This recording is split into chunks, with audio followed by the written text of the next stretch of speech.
Let's talk about the one thing we all have but can never, ever get back. Our most valuable and probably most misunderstood resource, our time. It is the one currency we can't earn more of. So, the real question is, how do we get better at spending it? You ever feel this? It's a really weird paradox, isn't it? We've got more tools, more tech, more opportunities than any other generation in history. And yet, how often do you get to the end of the day feeling just drained? You were busy, sure, but not really productive. It's like your time just vanished into thin air. You know, this quote just hits so hard because it captures that feeling perfectly. Think about it. In the past, with way fewer distractions, life could feel incredibly full, meaningful. Now, we're surrounded by everything we could ever want, but there's often this hollowness, this feeling that something's missing. So, that feeling of emptiness, that's what we're going to dive into first. We need to understand the mechanics of how our modern world is basically designed to eat up our most precious asset. 8 hours. I want you to just let that number sink in. For a lot of people, that is a full-time job. And it's also how much time people can literally burn every single day, just scrolling through thousands of videos, only to walk away feeling kind of worse about their own lives. It is a massive, massive drain on our time and our happiness. Okay, so if we're losing that much time, what are we really losing? This is where we need a total shift in how we think. We have to really get what our life's true currency actually is. Okay, this is a game changer of an idea right here. Time isn't some external thing that you have. No, you are your time. Your entire life is just a collection of days. So when one of those days is gone, a literal piece of you is gone with it, forever. It's not just a lost minute on the clock, it's a piece of your life that has just disappeared. I want you to picture this, for real, an hourglass. And the moment you were born, someone flipped it over. Every single grain of sand that falls through is a moment, a day, an experience that you can never, ever get back. And that sand, it just keeps falling, whether you're paying attention to it or not. So how do we start paying attention? How do we become more intentional with our time?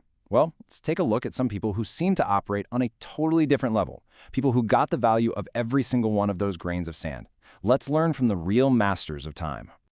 So what was their secret? Did they have a 25th hour in the day that we don't? Nope. It was a concept called baraka. The best way to think about it is like a blessing of abundance. It's a state where your sincere focus and intention actually seem to multiply the value of your time. It makes every single moment richer, deeper, and way more productive. I mean, just look at this contrast. It's absolutely wild. On one side, you have historical figures who performed 1,000 units of prayer daily, or a modern scholar in Gaza in the middle of a war sleeping only 2 hours a night who still managed to teach, write books, and stay connected with his family. And on the other side, scrolling 1,000 videos. The difference isn't the clock, right? It's the depth of their intention.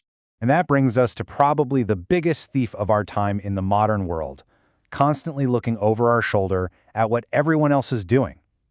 It is time to turn that focus back inward. The real battle isn't with that person you're jealous of on your social media feed. The real challenge, the only competition that actually matters, is you versus the person you were yesterday. That's it. And this is where that constant comparison gets so dangerous. Just imagine a 21-year-old feeling completely depressed, thinking his life is already over. Why? Because he's looking at his own messy, confusing Chapter 1 and comparing it to someone else's perfectly polished highlight reel Chapter 20 that he sees online. It's a game you can't win, and it's just soul-crushing. And the reason you can't win is that we're all built differently. It's like bodybuilding, right? One person walks into the gym and builds a huge chest like it's nothing, while another guy struggles with chest but builds an amazing back. You wouldn't say one is better than the other, would you? It's the exact same in life. Some of us are analytical, some are creative. Everybody's path and everybody's timing is completely unique. Okay, so you might be listening to all this and thinking, man, I've already wasted so much time. If that's you, this final section is for you. This is a message of hope. 27. That's the age one man decided to just hit the giant reset button on his entire life.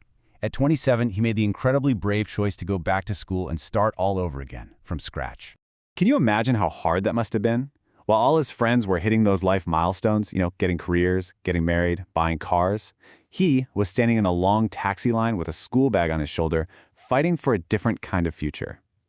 His story is proof that your timeline is yours and yours alone.